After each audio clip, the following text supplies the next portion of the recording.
What will be the turns out cigarettes are bad for us? Of our generation. Hearing loss.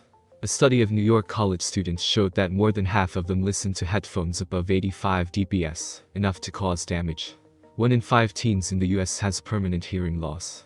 Doctors warn about it, but no one seems to talk to their kids in the same way they would about cigarettes, drugs, sex, Florida. Several people have asked how to protect your hearing.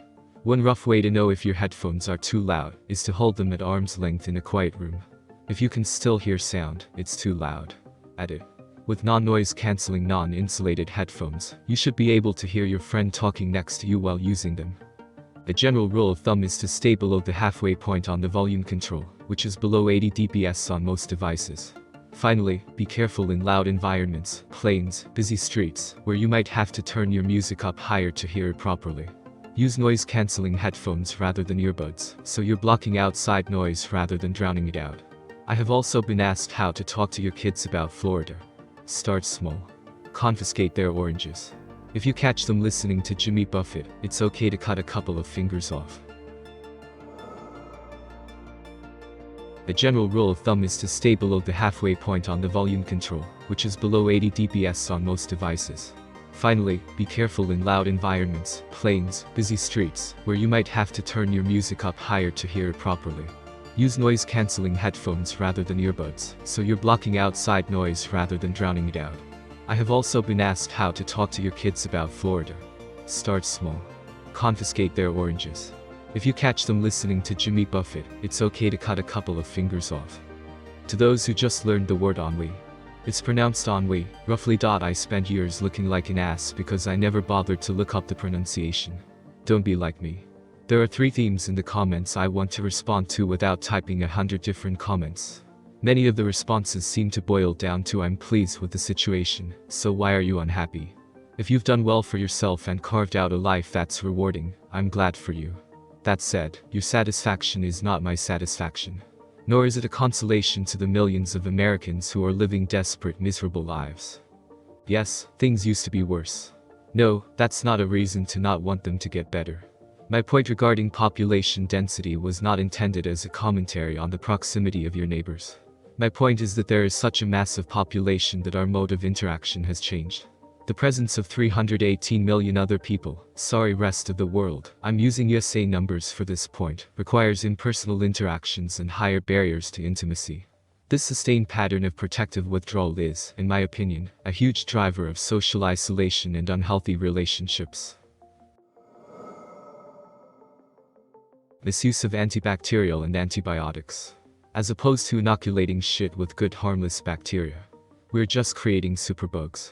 Antiseptics and antibiotics are 2 different things. Resistance to antibiotics is one thing, while the rise of allergies is a result of a more antiseptic environment for humans. Also, killing harmless bacteria using alcohol or triclosan can allow more nasty opportunistic bacteria to recolonize, especially in hospitals. C. difficile, his spores are resistant to alcohol. Not getting enough sleep. There's already plenty of proof that neglecting sleep causes all sorts of health hazards, not just emotional, physical. I'd like to think I lead a pretty simple, most would call boring, life in the sense that I know my limits, and don't load up with too many responsibilities. Because of this, I always make sure I get at least 7 to 9 hours rest a night, sometimes 10 to 11 if I've worked multiple double shifts in 1 week. People are absolutely baffled jealous when I tell them my regular sleeping habits. I can barely function on less than 7. I have no idea how people manage having a family, multiple jobs, go to college, and spend time with friends all at once. Sleeping is fucking awesome and I love it and need it in my life. Rip inbox. Good to finally see so many other people that agree on the importance of sleep. I don't know exactly, but I have this terrible feeling that something we consider the norm right now, and all of us are 100% sure about, will become the unpopular opinion and be considered bigoted. 50 years ago, homosexuality was considered unnatural and hated widely. Now, most people support gay rights and everybody's open about it. I'm afraid that one day I'll wake up and I'll figure out that this whole time my opinion was wrong. Okay, animal rights seem to be the main issue people think will take this turn. They're probably right, but I will get my fucking cheeseburgers no matter what. I had LASIK nearly 20 years ago and my eyes are fine. A lot of commenters seem interested in the why how, so here goes. A friend had it done a year before I did. His worked out well, so I went to the same practitioner. It wasn't common back then, but I really hated wearing glasses and contacts, especially when applying removing makeup, swimming, etc. Knowing that a friend had it done allayed my fears. I could see the next day it was astonishing. I had the procedure done on Friday evening, went home and straight to bed. The next morning, my roommate came into my bedroom. It was huge. We lived in a converted warehouse, and my bedroom was the old shop front. She stood in the doorway 20 feet away from my bed and called my name. When I opened my eyes, I could see her clearly. I'll never forget that moment. My vision was blurry for a few days, but I could see. I got 15 years or more of better than 20/20's vision. I now wear glasses with a very weak prescription when I'm driving or at the movies. I don't need them for everyday wear. I'm in my mid-40s now, so my eyes are aging a bit. I'm going to get it done again in a few years for my 50th birthday. Giving away our privacy, for the sake of a little convenience. Being so cavalier with handing over all the intimate details of our daily personal lives.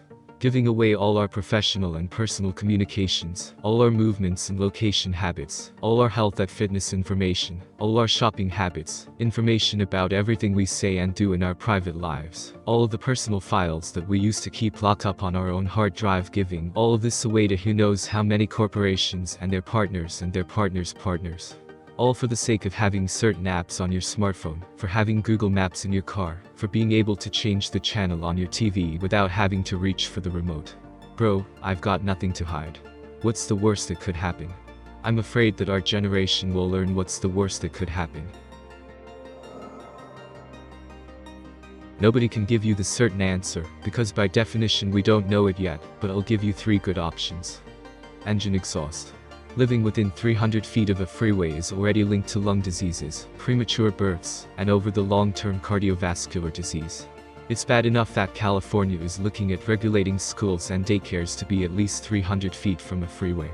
Many of us not only live near freeways, we spend 2+ hours each day on that same freeway over the course of our lives.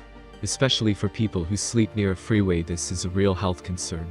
Here's more from UCLA's research center on this topic. Air fresheners, beauty products, shampoo, and deodorant. The first thing to know is that most of these products have never been tested for their impact on human health. Some, like the air fresheners, are known to be harmful instantly if the dose is high enough. Why wouldn't they still be harmful in low amounts? The other thing to know is that even though sort of regulated by the FDA, the truth is these companies do the testing themselves, and nobody checks the results. At the end of the day, asking companies to regulate themselves, and not banning many chemicals already banned in Europe, plus the fact that many of these chemicals have simply never been tested, ever makes this a high-risk area. Sleep deprivation. Last I checked, something like 65% of people don't get a full night's sleep on average. Yet not getting enough sleep is tied to diabetes, obesity, hypertension, making mistakes, and shitty quality of life. What's maybe more important is that we simply do not know what sleep does for our brain in enough detail to say what not having it does for you. All we know is that it's important enough that your body literally forces you to do it.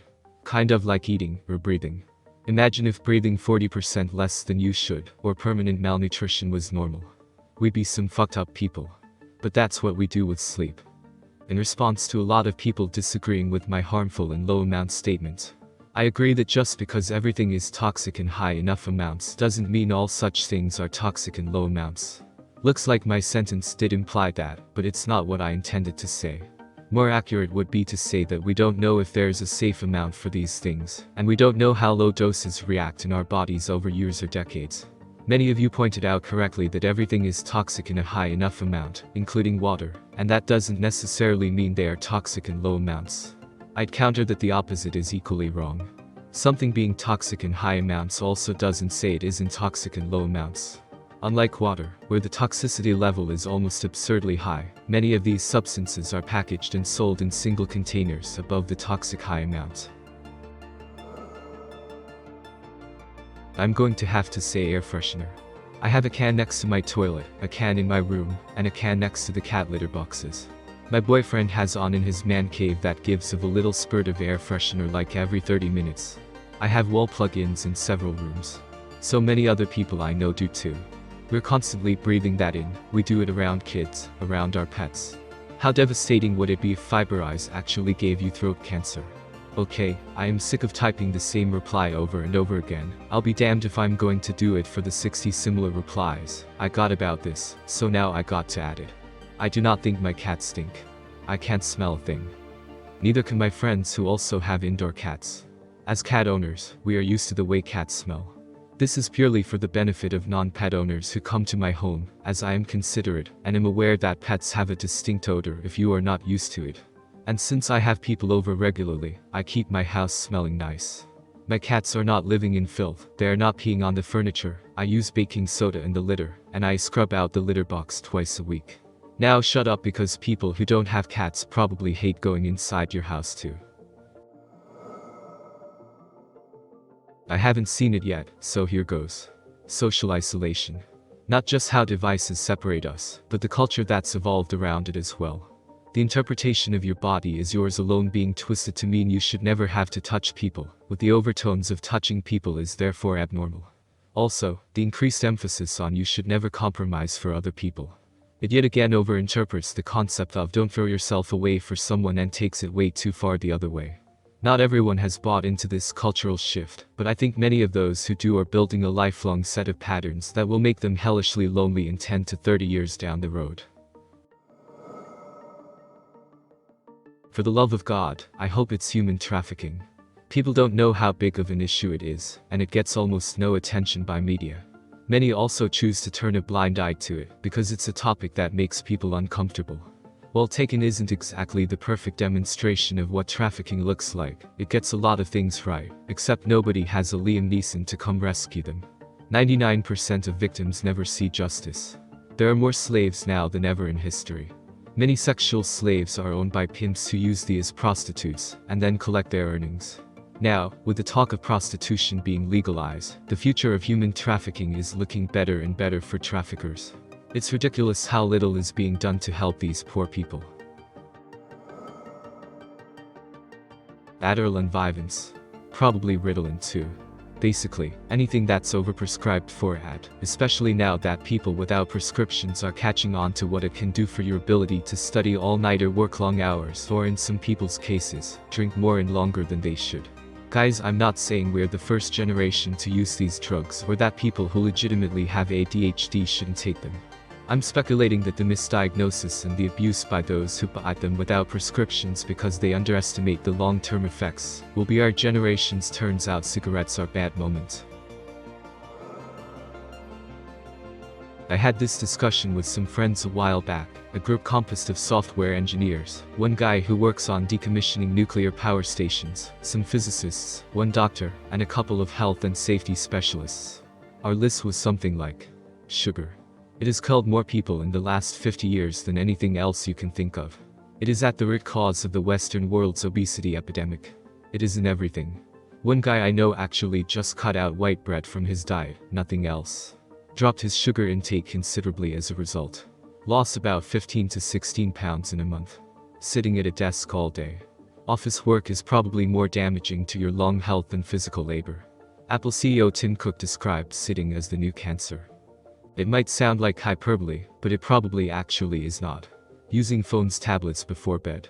There is little doubt that this disrupts sleep, and bad sleep over a prolonged time is absolutely awful for you. Plastic water bottles. Even trace amounts leaking into the water may be harmful to you if you're drinking 1 to 2 bottles a day for years on end. Graphene.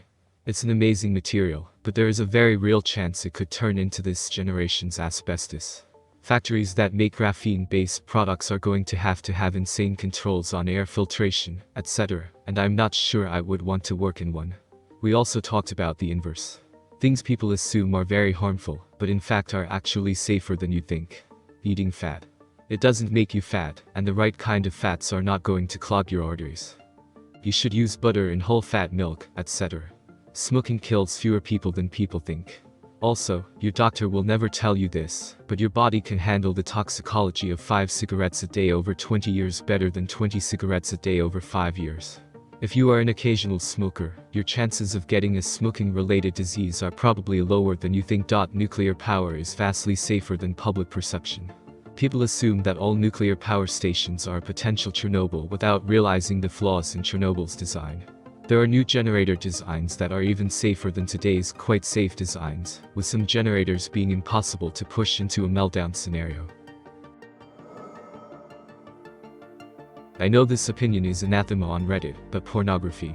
People will eventually figure out that watching aggressive, violent, and unrealistic sexual encounters on repeat actually does have an impact on who we are and how we interact with others. Same goes for violent media. It may not seem like it, but violence and sexuality in our media are bad for us. They develop a culture which at first tolerates and then celebrates violence and social permissiveness. There comes a certain point at which the collective moral nature of society passes a threshold where our fantasies are no longer fantasies, but instead become our reality. It's at that point when things get pretty dicey. For instance, we often complain about rape culture in our society and institutions, but we do little to stymie the pursuit of leisure and sexual fantasies which generate rapists in the first place. But if society becomes sufficiently permissive as a baseline, then rape becomes a normality. To those who are already steeped in the culture, everything seems normal, but to those who don't share the culture, everything becomes monstrous. These dangers are hard to track because we tend to project our assumed concepts of normality onto cultural and social practices, which might not be normal at all. Our perception is blinded. This is the whole problem surrounding the "turns out cigarettes are bad for us" scenario, because the culture of the world a century ago were sufficiently steeped in their practice that they didn't even think to second guess it. Same goes for sexual permissiveness and violent media. It'll happen eventually. We'll figure it out and realize that we've had it all wrong, that you can't fantasize about things without those fantasies becoming woven into your perception of normality.